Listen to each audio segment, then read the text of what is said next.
은퇴 후 무너지는 삶, 피할 수 있었던 10가지 선택. 당신의 노후는 안전한가? 퇴직하던 날을 떠올려 보자. 회사에서 준비해준 꽃다발, 동료들의 박수, 이제 좀 쉬세요라는 말들. 그 순간만큼은 뿌듯하다. 평생을 바쳐 일한 시간들이 한 장의 사진처럼 스쳐 지나간다. 그런데 이상하다. 집에 돌아오고 며칠, 몇 주가 지나면서 마음이 점점 허전해진다. 아침에 눈을 떠도 갈 곳이 없다. 전화벨도 잘 울리지 않는다. 통장 잔고를 확인하는 횟수는 늘어나고 괜히 몸 여기저기가 아픈 것 같다. 많은 사람들이 말한다. 은퇴하고 나서야 진짜 인생이 시작되는 거 아니야? 하지만 현실은 생각보다 냉정하다. 은퇴 후 삶이 무너지는 사람들 생각보다 정말 많다. 문제는 이게 운이나 성격 문제가 아니라는 거다. 대부분은 피할 수 있었던 선택들 때문에 무너진다. 지금부터 이야기할 10가지 선택은 은퇴 직전에 혹은 은퇴 후 초반에 많은 사람들이 아무 생각 없이 지나쳐버리는 것들이다. 하나하나 보면 그게 그렇게까지 중요해? 싶을 수도 있다. 하지만 이 선택들이 쌓이면 노후의 방향이 완전히 달라진다. 1. 아직 멀었지라며 은퇴 준비를 미룬 선택. 가장 흔한 실수다. 50대 초반까지도 은퇴는 아직 멀었어라고 말한다.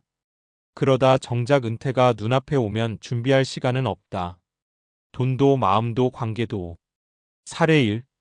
김씨 62세는 대기업에서 30년 넘게 일했다. 연봉도 나쁘지 않았고 퇴직금도 꽤 될 거라고 생각했다.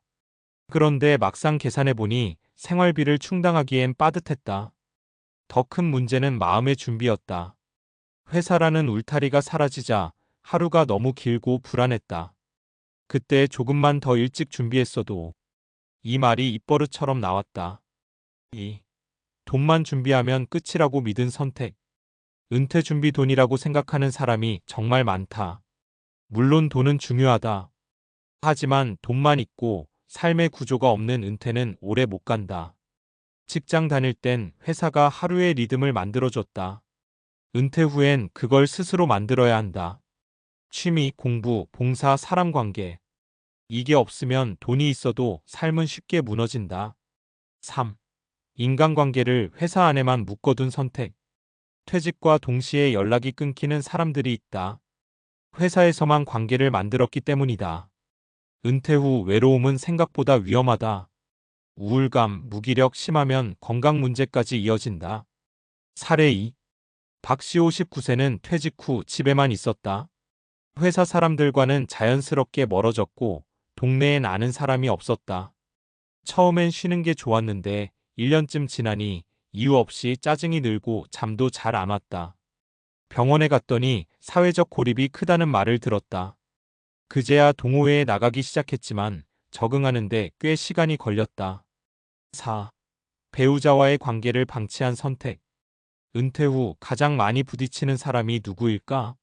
바로 배우자다. 평생 바깥에만 있던 사람이 하루 종일 집에 있으면 갈등이 생길 수밖에 없다. 나 이제 집에 있는데 뭐가 문제야?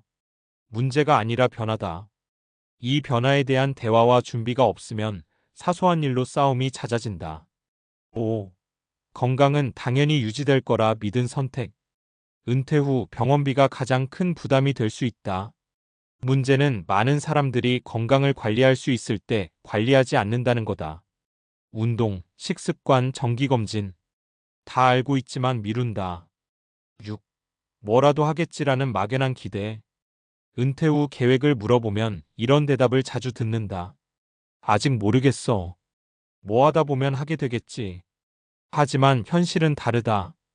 계획 없는 시간은 쉽게 흘러가고 그만큼 자신감도 줄어든다. 7. 자녀에게 노후를 기대한 선택. 요즘은 특히 위험한 선택이다. 자녀들도 자기 삶이 버겁다. 부모와 자녀 모두에게 부담이 되는 경우가 많다. 8. 배우는 걸 멈춘 선택.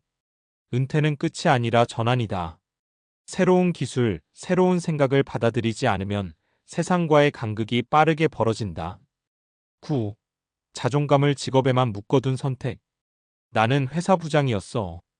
이 말이 은퇴 후엔 더 이상 통하지 않는다.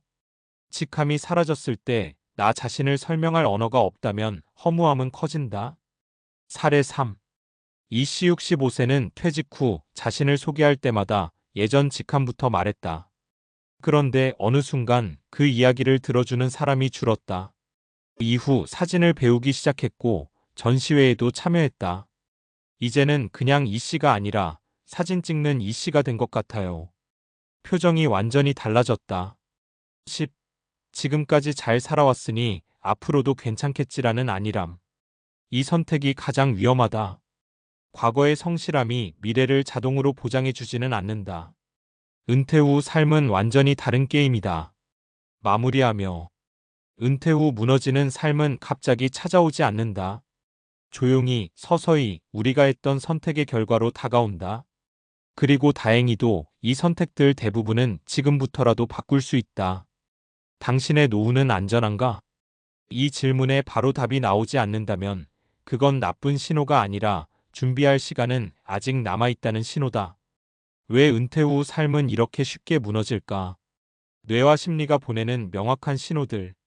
많은 사람들이 은퇴 후의 어려움을 의지 문제나 성격 탓으로 돌린다. 원래 저 사람은 가만히 못 있는 성격이었어. 마음가짐이 약해서 그래. 그런데 과학은 전혀 다른 이야기를 한다.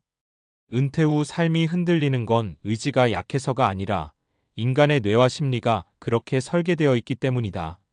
1. 뇌는 역할을 잃으면 빠르게 무너진다. 뇌과학에서 자주 언급되는 개념이 있다. 역할 정체성 롤 아이덴티티이다. 인간의 뇌는 나는 어떤 역할을 하는 사람인가라는 질문에 답이 있을 때 가장 안정적이다. 직장인은 자연스럽게 이런 정체성을 갖는다. 나는 팀을 이끄는 사람이다. 나는 문제를 해결하는 사람이다. 나는 조직에 기여하는 사람이다. 이 역할은 단순한 직함이 아니라 뇌에 지속적인 자극과 보상 신호를 준다. 이를 해결하면 도파민이 나오고 인정받으면 세로토닌이 분비된다. 그런데 은퇴와 동시에 이 구조가 하루아침에 사라진다. 미국 국립노화연구소의 NIA의 연구에 따르면 은퇴 후 명확한 사회적 역할이 없는 사람은 3년 이내 우울 증상 위험이 40% 이상 증가한다. 즉, 은퇴 후 무기력은 자연스러운 반응이다. 문제는 이걸 방치하면 뇌가 나는 더 이상 쓸모없는 상태라고 학습해버린다는 점이다. 이 계획 없는 자유는 뇌를 불안하게 만든다. 많은 사람들이 은퇴를 이렇게 상상한다. 이제 자유다. 아무것도 안 해도 된다. 그런데 심리학에서는 이걸 구조 없는 시간 언스트럭처드 타임이라고 부른다. 인간의 뇌는 의외로 자유를 좋아하지 않는다. 예측 가능한 리듬을 훨씬 선호한다.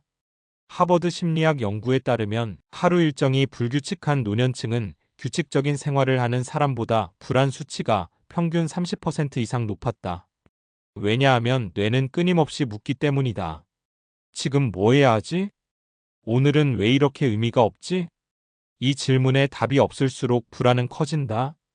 그래서 은퇴 후 아무 계획 없이 쉰다는 건 사실상 뇌를 계속 긴장 상태로 두는 선택이다. 3인간 관계가 줄면 뇌는 위험 신호를 켠다. 외로움은 감정 문제가 아니라 생존 신호다. 진화 심리학적으로 인간은 무리에서 떨어지면 위험해진다. 그래서 뇌는 사회적 고립을 위협으로 인식한다. 영국에서 30만 명을 대상으로 한 대규모 연구 결과가 있다. 사회적 관계가 부족한 노년층은 흡연이나 비만보다 사망 위험이 더 높았다.